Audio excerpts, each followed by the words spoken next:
Bonjour et bienvenue dans cette vidéo où tu vas apprendre à calculer une expression avec parenthèse. Cette vidéo sera divisée en 4 items. Le premier, où je te ferai découvrir la notion au travers d'un exercice type. Le deuxième se présentera sous la forme d'un exercice dans lequel une aide te sera fournie pour mener à bien sa résolution. Le troisième sera un exercice libre qui te permettra de certifier du savoir acquis des 2 premières parties. Et pour terminer, une petite blague pour détendre tes neurones. A tout de suite pour la première partie. On souhaite ici calculer les 6 opérations suivantes divisées en 2 parties. Commençons d'abord avec les 4 premiers calculs. Pour calculer une expression avec des parenthèses, on effectue d'abord les calculs situés entre les parenthèses en commençant par celles qui sont le plus à l'intérieur. Pour le premier calcul, on commence donc par effectuer le calcul entre parenthèses en premier, c'est-à-dire 5 moins 3, qui nous donne 2. Et on termine le calcul en effectuant la multiplication 2 fois 10, qui est égal à 20. A est donc égal à 20. Pour le deuxième calcul, on effectue en premier le calcul entre parenthèses, c'est-à-dire 5 plus 5, qui est égal à 10. Le calcul n'a maintenant plus de parenthèses, on respecte alors les priorités opératoires d'une expression sans parenthèse. La multiplication est donc prioritaire sur la soustraction. On effectue alors 2 fois 10, qui est égal à 20. Et on termine le calcul en effectuant la soustraction 40 moins 20, qui nous donne 20. B est donc égal à 20. Pour le troisième calcul, on peut effectuer simultanément les calculs entre parenthèses. Dans les 2 premières parenthèses, on effectue la soustraction 8 moins 5 qui nous donne 3. Et dans les 2 dernières parenthèses, on effectue l'addition 10 plus 2 qui nous donne 12. Pour terminer, on effectue le produit 3 fois 12 qui nous donne 36. C est donc égal à 36. Pour le quatrième calcul, on commence par effectuer le calcul situé entre les parenthèses les plus à l'intérieur, c'est-à-dire l'addition 2 plus 4, qui nous donne 6. On poursuit en effectuant le calcul entre les parenthèses qui restent, c'est-à-dire 6 fois 3 moins 8. Attention à bien respecter les priorités opératoires, puisqu'ici, la multiplication est prioritaire sur la soustraction. On effectue donc d'abord 6 fois 3, qui nous donne 18, puis on effectue la soustraction 18 moins 8, qui est égal à 10. Pour finir, on termine par la multiplication entre 2 et 10, qui nous donne 20. D est donc égal à 20. Résolvons maintenant nos 2 derniers calculs. Ici, les calculs sont écrits sous forme fractionnaire. On va les écrire en ligne comme les calculs précédents. Pour cela, on transforme notre barre de fraction en signe divisé et on va mettre des parenthèses au numérateur et au dénominateur. En effet, la barre de fraction signifie bien que nous avons une division entre 2 membres, 2 ensembles bien distincts l'un de l'autre, qui sont le numérateur et le dénominateur. Et c'est pourquoi on ajoute des parenthèses pour montrer que l'on divise bien 2 ensembles entre eux. Calculons 10 plus 2 sur 7 plus 4. Pour cela, on réécrit cette expression en ligne. On met bien des parenthèses autour du numérateur, c'est-à-dire autour de 10 plus 12. On transforme notre barre de fraction en signe divisé et on écrit notre dénominateur 7 plus 4 en ajoutant bien entendu des parenthèses autour de 7 plus 4. On peut maintenant calculer. Pour cela, on effectue simultanément les calculs entre parenthèses.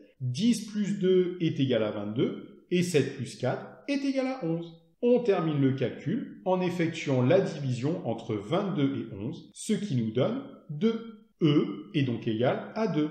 Terminons en calculant 25 sur 13 moins 3. On réécrit cette expression en ligne, on transforme notre barre de fraction en signe divisé et on met des parenthèses autour du numérateur et du dénominateur. Par contre, on voit que 25 est tout seul. Il n'est donc pas nécessaire de mettre des parenthèses autour de 25.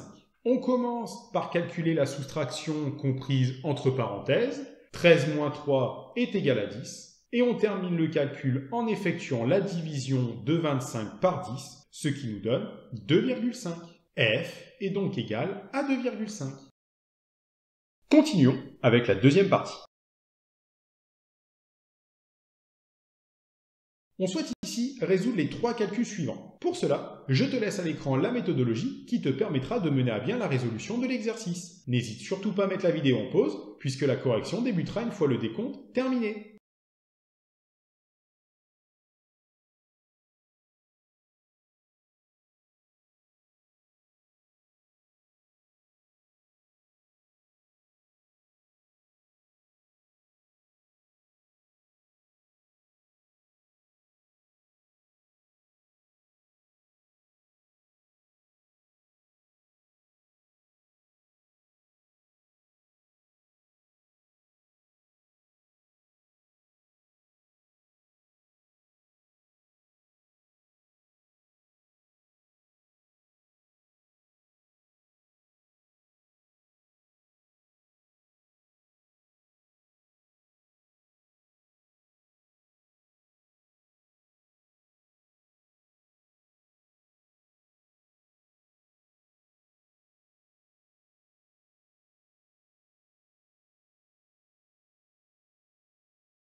Bien, passons à la correction. Dans le premier calcul, 3 plus 7, le tout divisé par 2, on commence par effectuer l'addition comprise entre parenthèses. 3 plus 7 est égal à 10. Il ne reste plus qu'à effectuer la division entre 10 et 2, ce qui nous donne 5. A est donc égal à 5. Dans le second calcul, on effectue simultanément les calculs compris entre parenthèses. On effectue la soustraction 12 moins 4 qui est égal à 8 et l'addition 3 plus 2 qui est égal à 5. On termine en effectuant la multiplication entre 8 et 5 qui nous donne 40. B est donc égal à 40. Pour le troisième calcul, on réécrit la forme fractionnaire en ligne. 10 moins 2, le tout sur 4, est égal à 10 moins 2 entre parenthèses, divisé par 4. On n'oublie pas bien entendu les parenthèses autour de 10 moins 2. On pourrait aussi mettre les parenthèses autour de 4, mais comme 4 est seul, il n'y a pas d'intérêt. On effectue donc la soustraction 10 moins 2 en premier, puisqu'elle est entre parenthèses, ce qui nous donne 8. Et on termine le calcul en effectuant la division 8 par 4, qui nous donne 2. C est donc égal à 2. Poursuivons avec la troisième partie. Cette fois-ci, à toi de jouer. Tu es désormais en mesure de résoudre cet exercice en parfaite autonomie. Comme tout à l'heure, mets la vidéo en pause si besoin, puisque la correction débutera une fois le décompte terminé.